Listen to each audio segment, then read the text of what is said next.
Hi viewers, welcome to our channel. ప్రస్తుతం మనతో పాటు సీనియర్ జర్నలిస్ట్ దాము బాలసన్న వారితో మాట్లాడు. నమస్కారం సార్. నమస్తే సార్, రేవంత్ రెడ్డి గారి తమ్ముడు కాన్వాయ్ని ఏర్పాటు చేసుకోవడం పైన తీవ్ర విమర్శలు అయితే వస్తున్నాయి. మరి అతని డీటెయిల్స్ ఏంటి, ఎందుకు ఇలా కాన్వాయ్ని ఏర్పాటు చేసుకున్నారు? మామూలుగా ఇప్పుడు ఏంటంటే రేవంత్ రెడ్డి ఏ పని చేసినా కూడా విపరీతమైన ఫోకస్ మీడియా కానీ ప్రజల్లో కానీ ప్రతిపక్షాలు కానీ విపరీతంగా ఫోకస్ ఉంది. ఎందుకంటే రేవంత్ రెడ్డి సీఎం అవుతాడని వీళ్ళు ఎవరు కూడా కల్లో కూడా అనుకోలేదు. కనీసం ఒక 3 నెలలకు ముందు కూడా కాంగ్రెస్లో కూడా అనుకోలేదు. ఇదేంటంటే ఒక 6-7 నెలల్లోనే కాంగ్రెస్ పరిస్థితి మారిపోయింది. ముఖ్యంగా బీజేపీ తీసుకున్న నిర్ణయాల వల్ల టక్కని చేంజ్ వచ్చేసింది. అంతవరకు బీజేపీనే ప్రధానమైన పార్టీ అని బీఆర్ఎస్ కూడా ప్రొజెక్ట్ చేసింది. మాకు కాంగ్రెస్ అసలు ఉనికిలో లేదు, బీజేపీనే మాకు ప్రధాన శత్రువు అన్నట్టుగా కవిత మీద దూకుడుగా ఈడీ వ్యవహరించింది. ఆ క్రమంలో మొత్తం అటెన్షన్ అంతా కూడా బీజేపీ వర్సెస్ బీఆర్ఎస్గా ఉన్నింది. కేసీఆర్ కూడా నేను దేశవ్యాప్తంగా బీఆర్ఎస్ పార్టీ పెట్టి బీజేపీని ఓడిస్తాను, కొత్త కూటమిని ఫామ్ చేస్తాను, ఇవన్నీ చెప్పాడు. దీంతో ఒకసారిగా ఏంటంటే బీజేపీ వర్సెస్ బీఆర్ఎస్ అన్న నెరేటివ్ బయటకు వచ్చింది. అయితే సడన్గా బీజేపీ స్టాండ్ మార్చుకున్నారు. వాళ్ళు ఏమంటే బీఆర్ఎస్ని సపోర్ట్ చేద్దాం, ఇక్కడ కాంగ్రెస్ ఎట్టి పరిస్థితుల్లో రాకూడదు అన్న స్టాండ్ తీసుకొని ఇక్కడ కేసీఆర్కి బీఆర్ఎస్కి కంటగింపుగా ఉన్న బండి సంజయ్ని అధ్యక్ష పదవిని తొలగించి సాఫ్ట్గా ఉన్న కిషన్ రెడ్డిని పెట్టారు. కిషన్ రెడ్డికి ఇష్టం లేదు, బండి సంజయ్కి కూడా పోవడం ఇష్టం లేదు. అయినప్పటికీ బీజేపీ అధిష్టాన నిర్ణయాన్ని వాళ్ళు కట్టుబడి ఉన్నారు. ఎప్పుడైతే అప్పటి వరకు దూకుడుగా ఉన్న బండి సంజయ్ పక్కకి వెళ్ళాడు, రేవంత్ రెడ్డి హైలైట్ అయ్యాడు.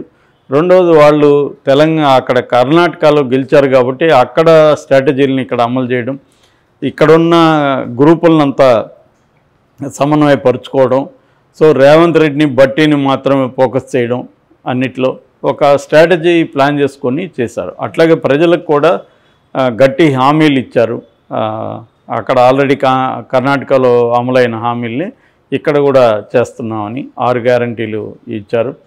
అది కాకుండా గత ప్రభుత్వం మీద వ్యతిరేకత కూడా బలంగా ఉంది, ముఖ్యంగా కేసీఆర్ వ్యవహార శైలి మీద. నిజానికి గత ప్రభుత్వంలో ఇటు అభివృద్ధి కానీ ఇటు సంక్షేమం కానీ ఘోరంగా అయితే లేవు. ఎంతో కొంత మెరుగు, వాటర్ సమస్య కానీ ఎలక్ట్రిసిటీ ప్రాబ్లం సాల్వ్ చేయగలిగారు, మిగులులోకి తీసుకొచ్చారు, వాటర్ని అందించగలిగారు, పంట పండే ఎకరాలు పెరిగాయి, యాకరేజ్ అంటారు కదా, యాకరేజ్ పెరిగింది.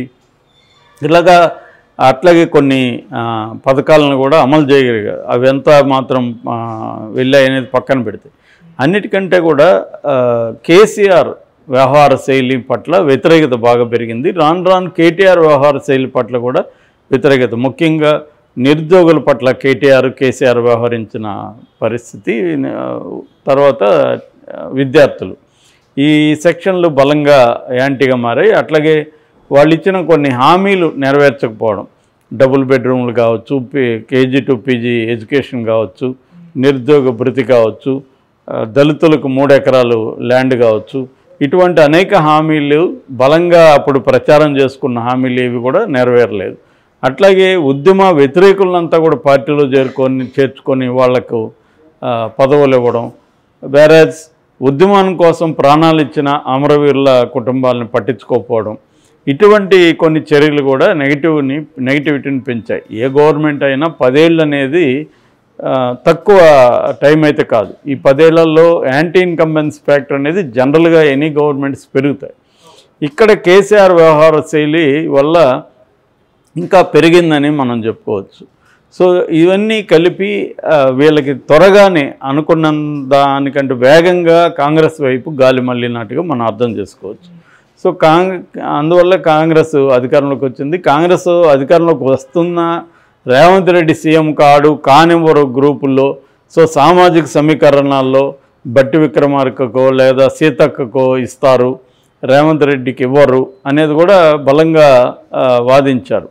కానీ అనూహ్యంగా రేవంత్ రెడ్డిని చేశారు. అది కరెక్ట్ నిర్ణయం కూడా, ఎందుకంటే ఆయన ఫైట్ చేసుకుంటూ వచ్చాడు, కాంగ్రెస్లో తిరుగులేని నాయకుడికి ఎదిగాడు. ముందే చెప్పాడని కూడా అంటున్నారు. రాహుల్ గాంధీ రేవంత్ రెడ్డికి పిసిసి ప్రెసిడెంట్ చేసినప్పుడే నువ్వు కానీ కాంగ్రెస్ను అధికారంలోకి తెస్తే నీకే సీఎం ఇస్తామని ముందే చెప్పారు. అందుకనే రేవంత్ రెడ్డి అంత దూకుడుగా పనిచేశాడు. ఈవెన్ ఎన్నికలప్పుడు కూడా దాదాపు 80 నియోజకవర్గాలకు పైగా ఆయన క్యాంపెయిన్ చేశాడు. ఇంకే లీడర్ కూడా అలా చేయలేదు. సో అది అందువల్ల ముందే వాళ్ళు హామీ ఇచ్చున్నారు కాబట్టి రేవంత్ రెడ్డి కూడా కాన్ఫిడెంట్గా మాట్లాడాడు. ముందు ఇంటర్వ్యూలు ఇచ్చినప్పుడు కూడా ఆయన బయటికి చెప్పలేదు కానీ ఒక కాబోయే సీఎం లాగా ఆయన మాట్లాడారు క్లియర్గా. సో ఈ కాంటెక్స్లో ఇప్పుడు ఏమైందంటే మొత్తం ఫోకస్ రేవంత్ రెడ్డి ఏ చిన్న పని చేసినా ఫోకస్ విపరీతంగా ఉంది. ఈవెన్ మీడియాలో తీసుకుంటే కూడా ఇంతకుముందు ఆంధ్ర పాలిటిక్స్ని ఎక్కువ చూసేవాళ్ళు, ఇప్పుడు తెలంగాణ పాలిటిక్స్ని ముఖ్యంగా రేవంత్ రెడ్డికి సంబంధించిన ఏ న్యూస్ అయినా విపరీతంగా జనం కూడా చూస్తున్నారు. అంటే అటెన్షన్ విపరీతంగా పెరిగింది. ఈ క్రమంలో రేవంత్ రెడ్డి కానీ కాంగ్రెస్ పార్టీలో నాయకులు కానీ చాలా జాగ్రత్తగా ఉండాల్సిన అవసరం ఉంది. చిన్న మిస్టేక్ చేసినా పెద్దగా ఫోకస్ అయిపోతుంది. ఈ కాంటెక్స్ట్లో మొన్న ఏం జరిగిందంటే రేవంత్ రెడ్డి తమ్ముడు కొండల రెడ్డి అతను ఒక కాన్వాయ్ వేసుకొని వెళ్తున్నాడు. దీన్ని ఎవరో వీడియో తీసి ట్విట్టర్లో పోస్ట్ చేశాడు.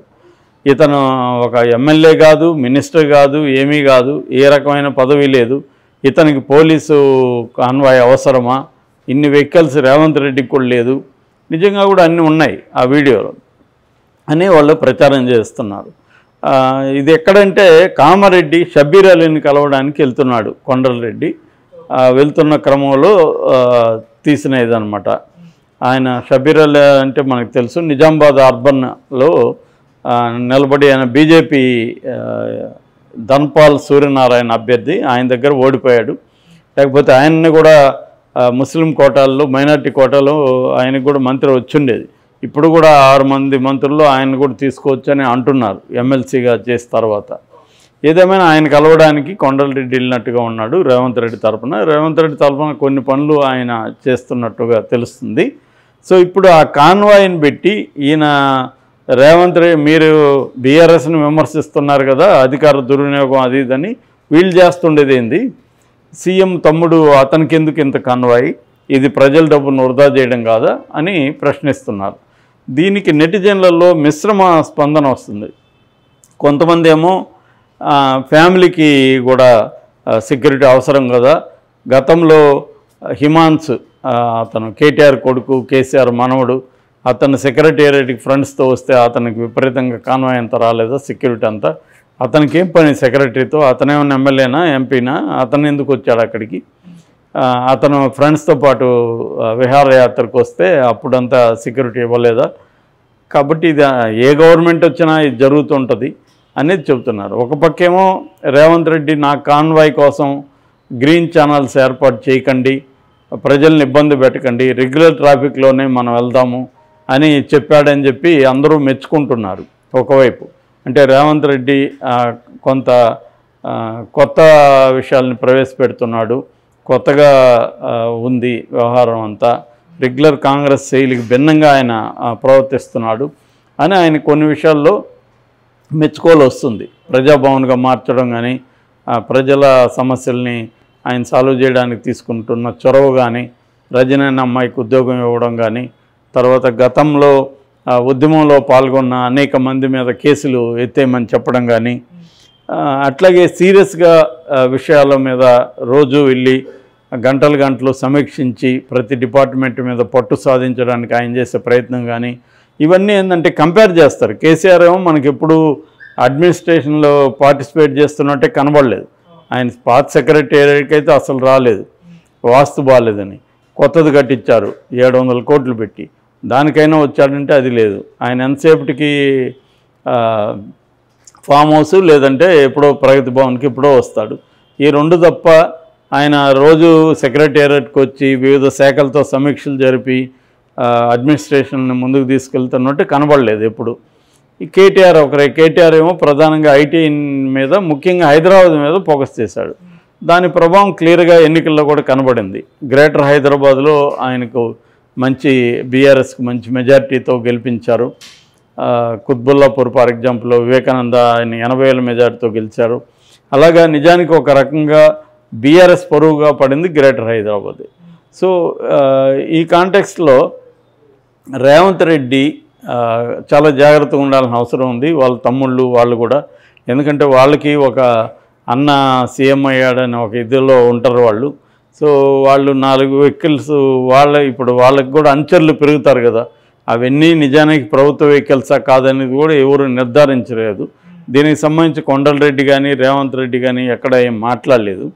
సో దీనికి సంబంధించి ఆ కొండలరెడ్డి అనే బ్రదర్ ఎవరైతే ఉన్నాడో అతను వివరణ ఇవ్వాల్సిన అవసరం కూడా ఉంది.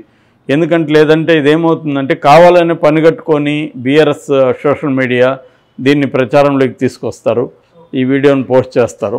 దీనివల్ల ఏమవుతుందంటే కాంగ్రెస్ రేవంత్ రెడ్డి వాళ్ళ కుటుంబం కూడా కాన్వాయ్లు వాడుతున్నారు, ఇది అవసరమా, ప్రొటెక్షన్ ఆయనకి అంత కావాలా, మామూలుగా ఎమ్మెల్యేలకే 2 గన్మెన్లు ఉన్నారు, ఎమ్మెల్యేలకే కాన్వాయ్ ఉండట్లేదు, కేసీఆర్ కాన్వాయ్నే తగ్గించేశారు, కేసీఆర్ గన్మెన్లనే తగ్గించేశారు ఆయన సెక్యూరిటీని. అట్లాగే కేటీఆర్ హరీష్ రావు లాంటి ఎక్స్ మినిస్టర్ల సెక్యూరిటీ అంతా కూడా తగ్గిపోయింది. ఇలాంటి కాంటెక్స్ట్లో గన్మెన్లు కానీ లేకపోతే ఇంత కాన్వాయ్ అవసరం అన్న విమర్శలు బలంగా వినిపిస్తూ ఉన్నాయి. సో దీని పట్ల రేవంత్ రెడ్డి జాగ్రత్తగా ఉండాల్సిన అవసరం అయితే ఉంది.